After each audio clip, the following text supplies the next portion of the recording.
The presence of China's monster ship off the coast of Zambales since last Saturday, January 4, is an act of intimidation, coercion, and aggression, according to the National Security Council. In a public briefing on Monday, January 6, National Security Council spokesperson Jonathan Malaya was asked about the possible reason behind the presence of Chinese Coast Guard vessel 5901, dubbed as the Monster, in the Philippine territory. Malaya responds, Mukhang parte ito ng intimidation, parte ito ng coercion, aggression, deception na ginagawa ng China.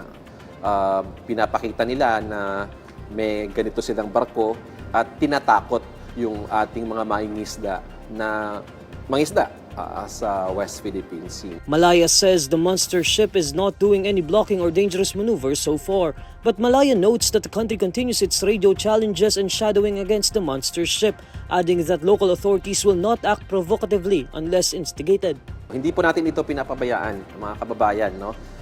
We have all our assets pointed at this monster ship. At the moment, may gawin itong masama in the sense na may gawin itong provocative action, ito po ay magkakaroon ng karampatang action naman mula sa pamahalaan. The monster ship was sighted 100 kilometers from Capones Island through Canada's Dark Vessel Detection System. This prompted the Philippine Coast Guard to deploy its BRP Cabra along with a helicopter and caravan aircraft to shadow and assert the country's presence in the area.